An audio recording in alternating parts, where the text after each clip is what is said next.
Okay, moving on. The Detroit Lions with Jim Bob Cooter at offensive coordinator. By the way, Yeah, boy. we've talked about it. We've talked about it, and I've shared this guy with you guys privately, but also I've said it into a mic, so it's pretty public.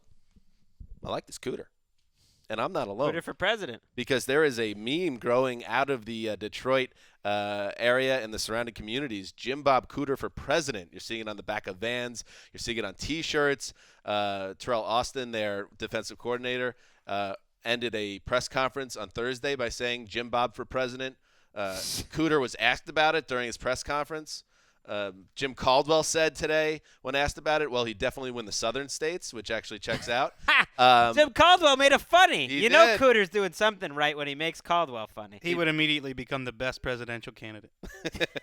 West goes political. But actually, you want to hear, if you want to be serious about it, the Cooter, he's only 32 years old, not even eligible to be a president until the 2020 election. Well, he needs to accrue more knowledge about our nation. Got to be at least 35-year-old overseas listeners to be the president. Anyway, so the Lions are 1-1.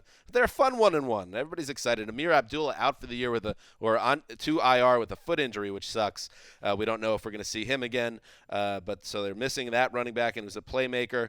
But they still have Matthew Stafford and a high-octane passing game. They head to Green Bay, Greg Rosenthal, to face the Packers, who have not been themselves. And this is the stat of the week that everyone is saying over and over again.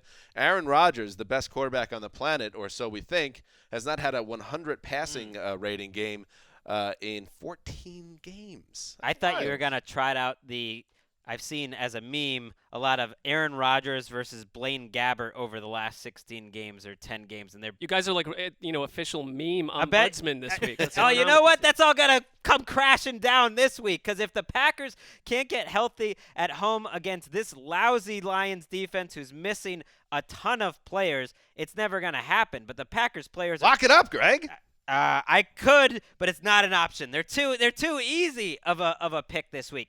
The Lions haven't had Ziggy Ansah at practice. They missed him all of last week. DeAndre Levy, who knows if he's going to play again. They've got some depth issues at linebacker. They're trotting out guys like Kyle Van Noy, who hasn't really played for them. Wallace Gilberry playing starter snaps. Copeland. Kerry Hyder. Tavon Wilson, who was like the 8th safety for the Patriots, is now playing starter snaps. This is a talent-poor defense that I think they coach up pretty well with Terrell Austin, but the Packers players are just so much better. They should get healthy.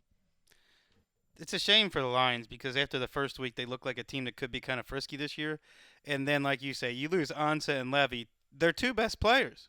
And they don't have a lot of guys. You mentioned Kerry Hyder, who we've kind of enjoyed watching, an undrafted rookie who's played about as well as any defensive player in the snaps that he's played. I think they still could be fun to watch, though, because Marvin Jones and I think Matthew Stafford's played 2 really good games. I know it didn't quite show up in the stats last week, but I think he's looking good this week. Well, you mentioned Rodgers and his numbers, and everyone's talking about this all week long, but it has a lot to do, as we've talked about for over a season, with what's been around him on offense.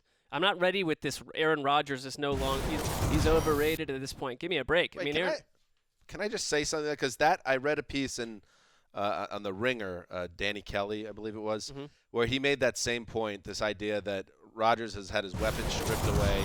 And I get it. Maybe it's not as good an offense as it was in 2011, winning the MVP, or a couple of years ago when he won it again. But there's still weapons on this team. I mean, Jordy Nelson, even if not 100%, is a guy that a lot of teams would love to have. Randall Cobb is a guy a lot of teams would love to have. The Eddie Lacy, even if we don't think he's fully Eddie Lacy. There are weapons here and an offensive line that can block. I mean, we're almost letting him off the hook a little bit. I think we are. The offensive line has played great this year. I think we're letting Mike McCarthy off the hook, and that has been a popular topic in Green Bay this week. They had 4 straight drives last week where they didn't change the personnel once. Not the formations, the personnel. Everything is lining up the same. They basically run out the same exact guys for 70+% of their snaps, the same exact formation, the same exact lineup, and it's like they've been running that offense for too long, and you always got to evolve, and I think there's a question of whether that Mike McCarthy offense. So you think teams evolved. are legitimately, from a strategy angle, catching up or have caught up to the Packers? Well, he's averaged 6.5 yards per attempt for the last year, so yes. Everyone's looking for an explanation. They run an isolation route offense, which means the receivers are isolated against defensive backs, and the receivers can't win those battles because they don't separate.